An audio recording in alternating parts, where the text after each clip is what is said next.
So let's see.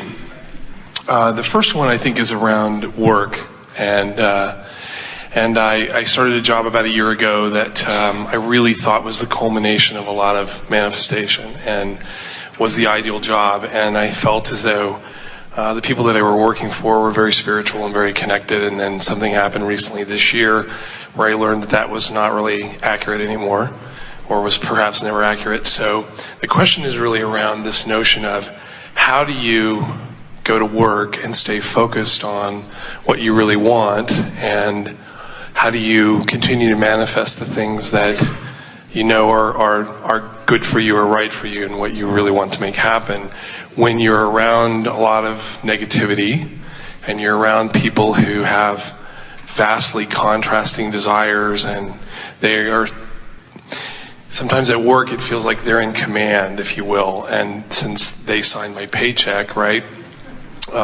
essentially have to do what they tell me to do, even if it's not always ethical, and that makes me very uncomfortable sometimes. So the question is not just for me, it's really hopefully for everybody, because we all have to work and make a living. And so, well, there were a few things that you said that we want to reflect on, and then we'll take the whole of this question. But the most important thing, we felt a flawed premise sort of come out of you in the middle of this that goes like this. You said, I thought that I had found something that was really a match to what I wanted. right.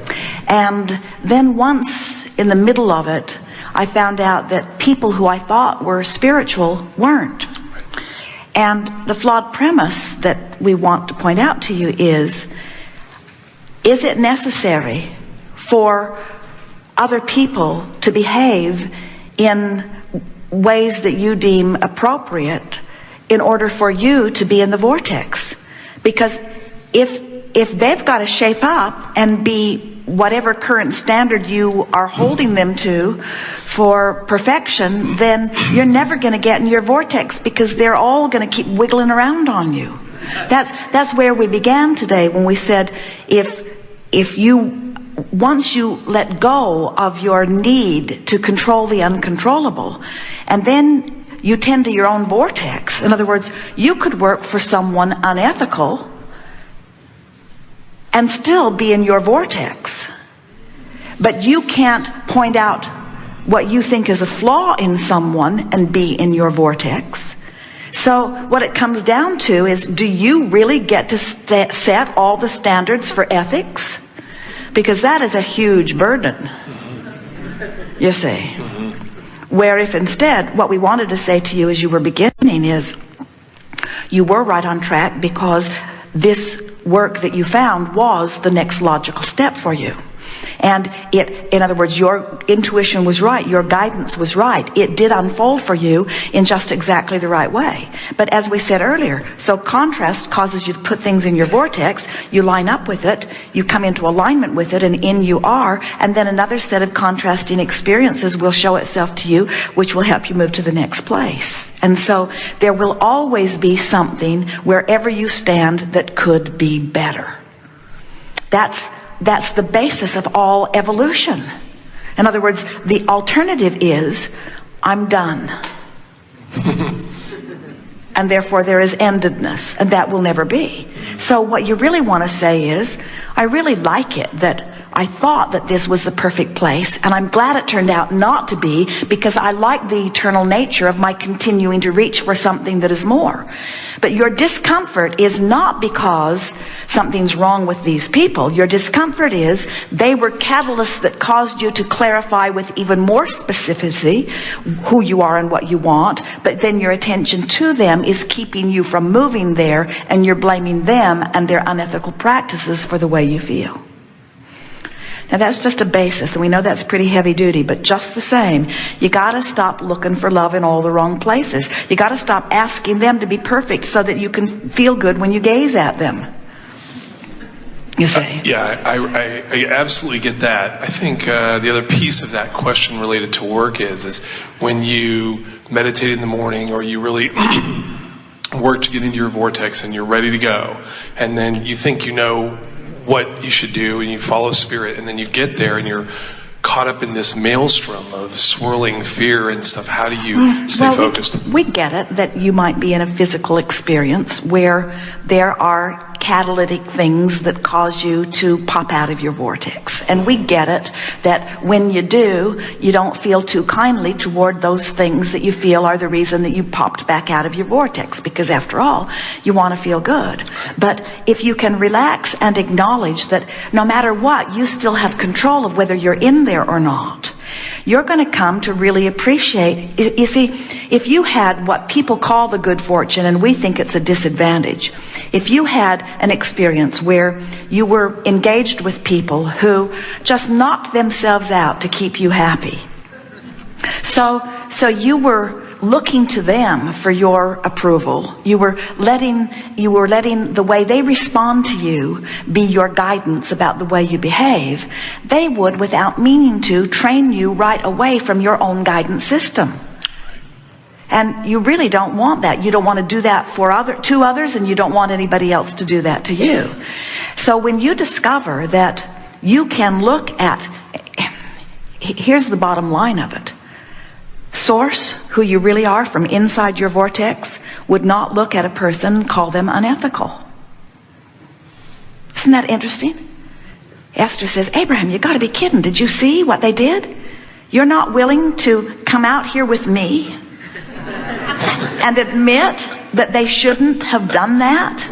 And we say, where does that get anybody?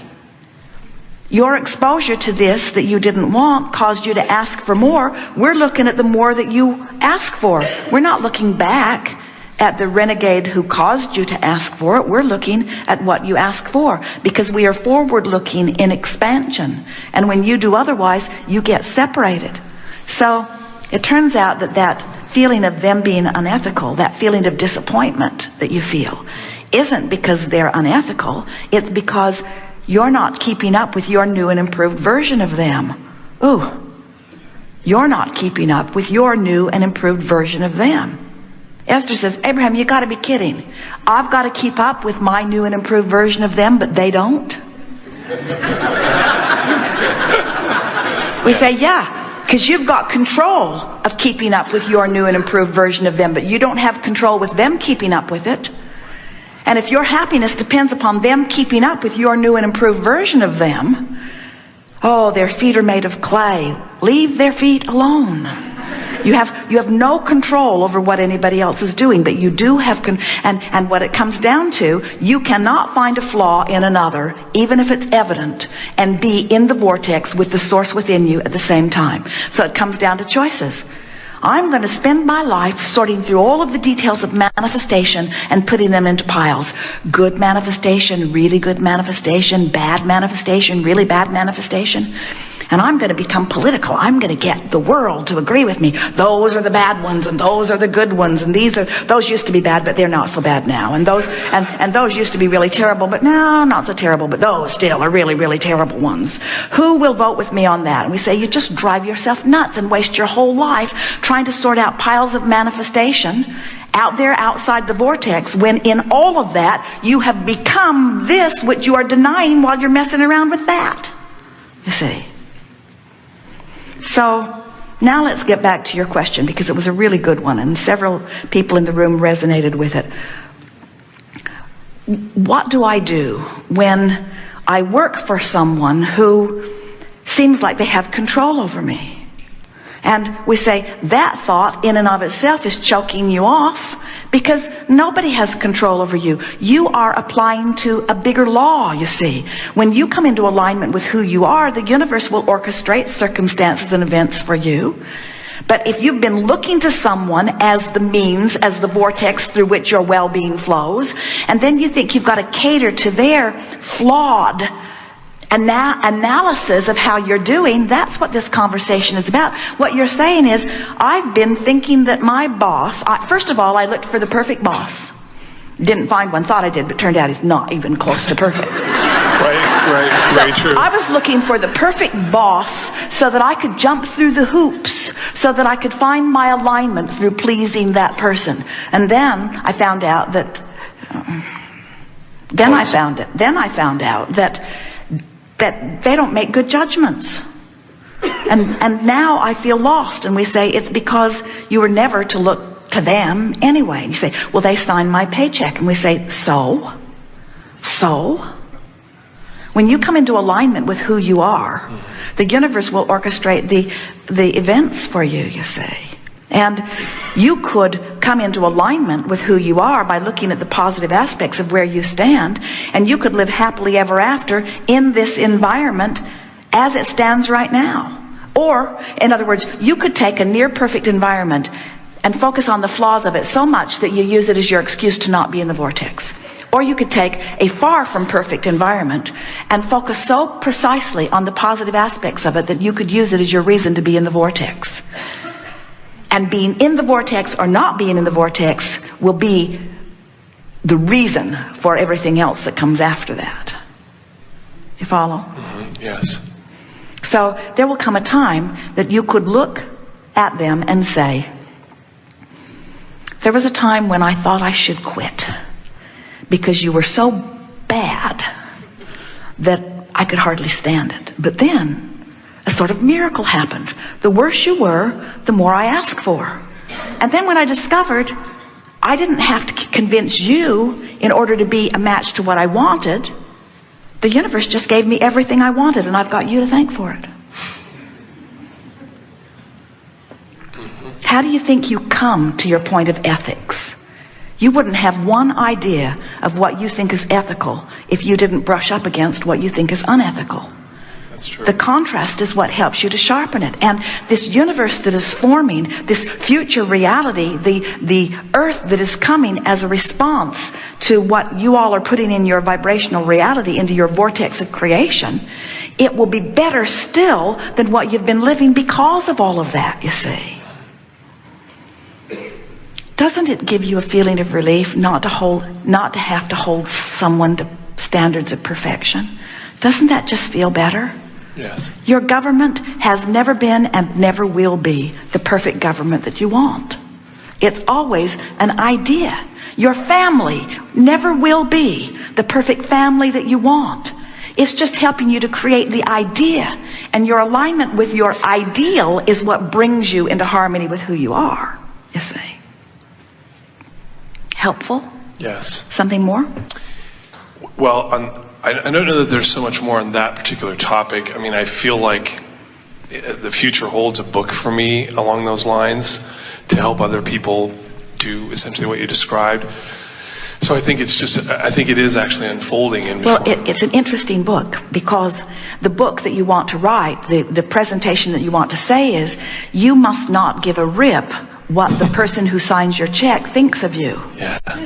And that's hard to hear, because most everybody standing outside the vortex think they've got to jump through those hoops, and then they don't feel free, and then they hate the person that they're responding to, and then they're outside the vortex, and then things don't go well, and then they have plenty of people to blame. When we say it, now let's say it from the context of inside the vortex. What someone else thinks of you really is not any of your business. But what you think about what they think is everything. You can't control what they think, but you can control what you think they think. You see? Mm-hmm. And so when you bring yourself, in other words, when you find a reason to appreciate rather than a reason to blame, you bring yourself into alignment. And the argument Esther had with us again and again and again about this, because there was a rascal that she was so sure had wronged her. And so again and again, Esther would say, Abraham, you want to go back and check with others and see if this is really right? In other words, because it doesn't feel right to me that they get away with that. Yeah, how can they get away with that? Isn't there any accountability for anybody but me? Yeah. And we said, no. No. Only you. You are accountable to you.